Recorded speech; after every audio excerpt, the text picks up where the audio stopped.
Welcome to the Open to Hope Show in partnership with the Compassionate Friends. I'm your host, Dr. Heidi Horsley, and I'm here today with my co-host and mom, Dr. Gloria Horsley. Hi, Mom.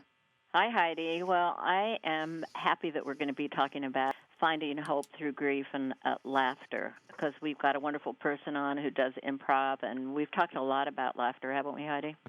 Absolutely. I was just talking about it right before the show. Humor and laughter shift our energy so much and help us in our grief process. Well, Mom, I'm excited to have our guest on today because I love him, and he's such a genuine person, and he is very funny. And his name is Bart Sumner. Bart Sumner is the founder of HEALING Improv, a nonprofit which provides no-cost comedy improv grief workshops to people struggling with grief. His son David died in 2009 from a football-related brain injury. He is the author of the book, HEALING Improv, A Journey Through Grief to Laughter. Welcome to the show, Bart. Thank you very much for having me. Yeah, it's great to have you on. Now, people are saying, oh, these people are talking about laughter. They are a little crazy. And then they're talking about his son, David, age 10, dying of a head injury while playing football. During the practice, and he got tripped up, and he went down sort of hard. And I thought, oh, gee, he went down hard. But it wasn't a direct hit to the head or anything else. He simply fell forward onto his face mask. But he popped right up, gave me the thumbs up that he was okay, and went right back into the drills that they were doing. And about 5 minutes later, his legs went out from under him, and he couldn't get up. And anybody that knew David knew he always got back up. So I knew something was wrong. Either he'd hurt his leg or whatever, and unfortunately, it was the worst nightmare that you could possibly imagine. It was not me that whose idea was to play football. David came home. He was only 10 years old, but it was the beginning of his fourth season of football. He came home in first grade and told me he wanted to play football, and he had a flyer in his hand. And I said to him, "You mean flag football?" And he went, No, full football, full gear and everything else. So it surprised me. I certainly didn't expect it, and I actually did research. When they're that young, they're not big enough or fast enough or strong enough with all the equipment that they wear. It's actually the safest of the sports until they get bigger. There are a lot more injuries in baseball and soccer and things like that. I don't attribute David's death to football specifically. It was a bad fall that could have happened anywhere, anytime. It just happened to be on the football field. We're always, kind of beating ourselves up. Where was that one weak spot? Why didn't we protect him in that one weak spot? Automobile accidents, why did we let them, go with another driver or, whatever? We're always thinking of what could have been different. There's no doubt. I always make that almost self-apology that, he was wearing full gear. He was wearing the best gear money could buy. It's that lingering guilt that we all go through, that even when it's not justified, that as parents, the one thing we're supposed to do is keep our kids safe. And no matter what happens, we have that lingering guilt that stays with us, that I feel the need to make excuses and make sure people know I wasn't being a bad dad, Yeah, exactly. And now one of the things we also wanted to cover, and Heidi is always of interest to her, is that you have, David has a sister, Abby, and so she's the, you might say, only living child now, correct? Yes, yeah. She was just about ready to turn 8. She was just a little over 2 years younger than David when David died. And she's now 14, and actually I'm sitting outside a bowling alley right now. She's inside bowling on the bowling team. So she's doing very, very well. She was a real trooper. She certainly helped my wife and I get through it, and we were a real tight-knit family that did a lot of talking, and we didn't hide any tears from her. And though at the age of 7, she tried to hide a few from us because she didn't understand what was going on, she has certainly come to realize that it was okay to cry and it was okay to express that love whatever way it came out so that we could find a way forward. Yeah, and it's been how many years now? It's been 6 years and 3 months. One of the things that gets in the way oftentimes is the guilt we feel when we laugh or when we have humor in our lives, because we feel like, I felt like I'm a bad sister if I'm laughing. I should be grieving 24 hours a day and I should never be laughing.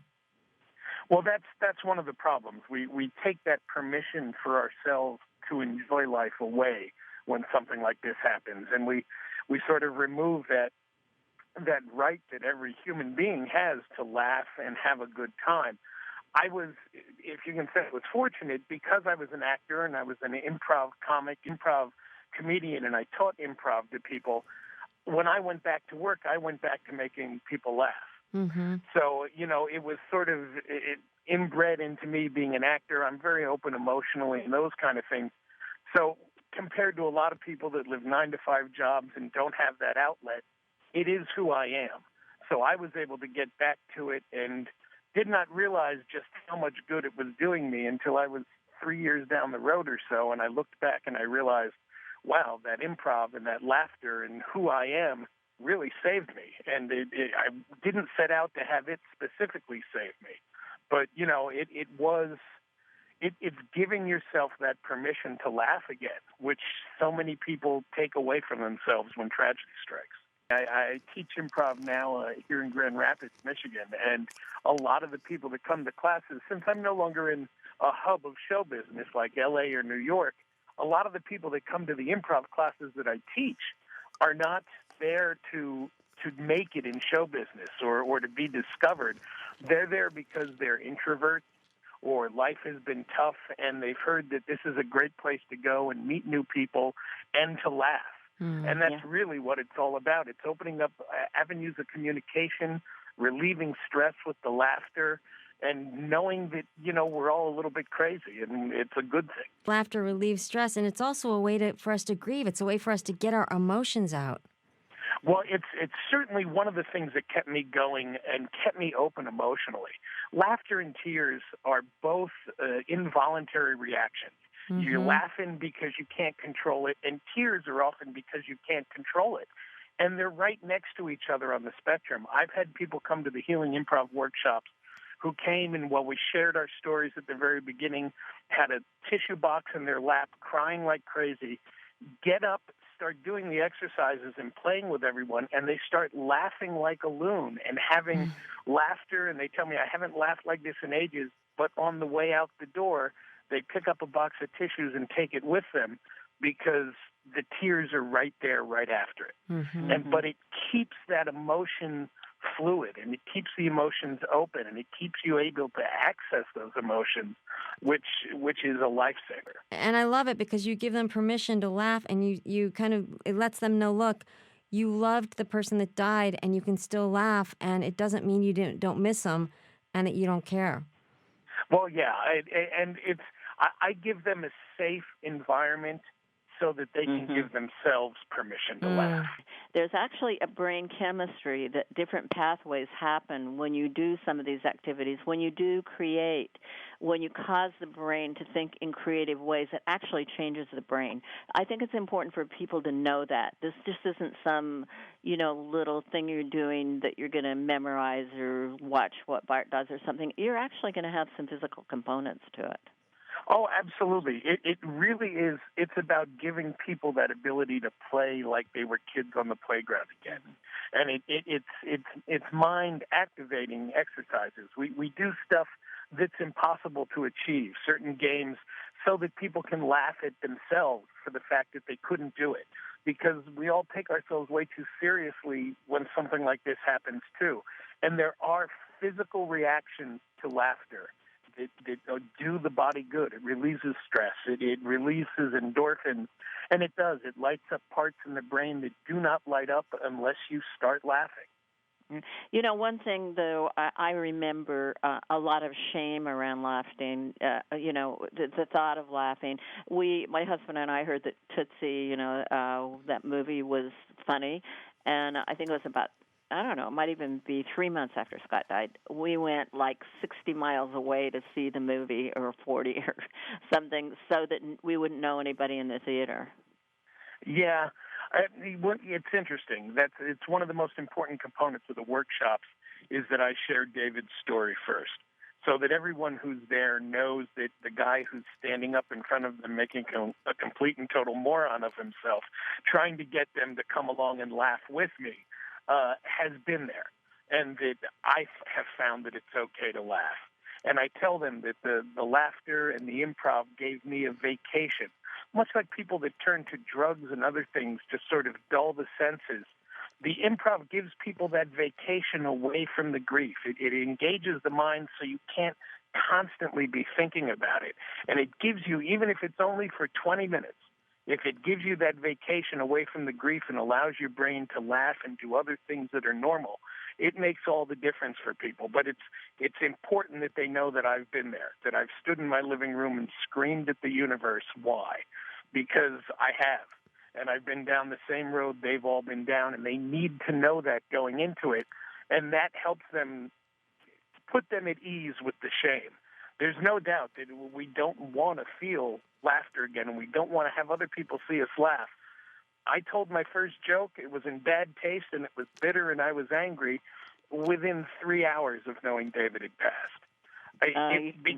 Partially because of who I am, but, you know, it's like the people telling the Challenger jokes and the other things when tragedy strikes.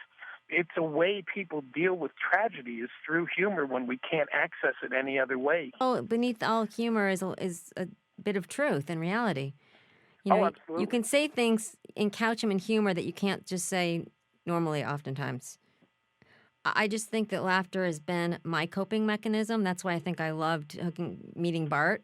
And, you know, I love being around people that can make me laugh, especially if you're in an intense situation. You know, when we go to Compassionate Friends, and I love the organization, and, you know, I'm on the board, sometimes in the middle of those national conferences, you just feel a little overwhelmed by grief and sadness and that energy. And, you know, being around people like Bart and Jordan Ferber that can make me laugh, sometimes I will seek them out at these conferences so that I can kind of shift my energy a little bit and get in those spaces. The great thing about improv is that there are improv classes and improv troops in all the cities all over this country. And it's funny because what I do in Healing Improv is I haven't done anything that recreates the wheel or made any brilliant breakthrough with improv. I'm using the same team building exercises and communication exercises that we use in corporate training and that we use in the basic levels of people when they go to learn improv. So, though, of course, I would love people to buy my book or be able to attend one of my workshops, the great thing about it is you can find improv places anywhere around the country and get involved with learning improv.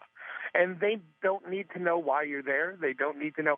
But it's a place where you can go and sort of play and leave your everyday life behind for however long you're in the class. I'm sure people probably get more out of doing it with a group who are grieving and that they know specifically why they're there. And there's a certain camaraderie. And just like a Compassionate Friends, you know, everybody who's in the room has traveled down a similar road you have. It puts you at great ease. But there's hundreds of places across the country where you can go and get involved and learn improv. And it'll give you the same kind of benefit, that same ability to laugh, to let yourself be silly, to stop taking yourself too seriously. And it's unlike, and this is not a knock against laughter yoga and those kind of things. They all have their place. There's something about the laughter that comes out of group improv work that's very organic. It comes from a very real place. The laughter yoga, you start forcing the laughter and it becomes real. With improv, the laughter is organic from the very get-go, and it touches your soul right down to the toes from the very beginning. Healing Improv, we don't charge anything for our services. We try to hold about a monthly workshop here or around the West Michigan area so that people can come. I also have traveled to Compassionate Friends chapters all over the country. I've been to Rochester, New York. I've been to Minnesota. I've been all over the place. And all I need is for somebody to help with the expenses to get me there. There's no charge for what we do or anything else. Of course, people are always welcome to throw us donations because we're a 501c3. But I don't get any salary from the charity. I basically take whatever money I take in goes back into getting me places to be able to provide the workshops for people and to keep us running. But people can find me. I'm on Facebook, Healing Improv on Facebook, and also our website, which is www.healing-improv.org. You can reach me through that. And if you have a group of people that would like to have me come in, I'll work with you. I don't need you to provide 100% of my expenses, but if you can help me to help get me there, that's all I need so that I can come and help people out. I'm ready. What about you, Heidi? Absolutely. Wherever Bart is, I am there. Count me in, Mom. All right, Bart, thank you so much. It's been great to have you on the show. Thanks for listening to the show today. And as always, Heidi and I want to remind you that if you've lost hope, please lean on ours till you find your own. And God bless.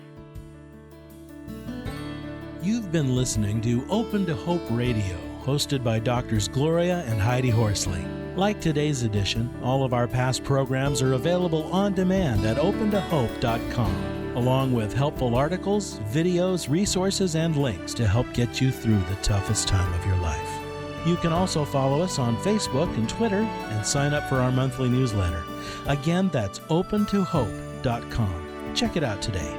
Then be sure to stop by next Thursday at 9 a.m. Pacific Time when we'll be posting another edition of Open to Hope Radio. Remember, others have been where you are. They made it through, and you can too, as long as you're open to hope.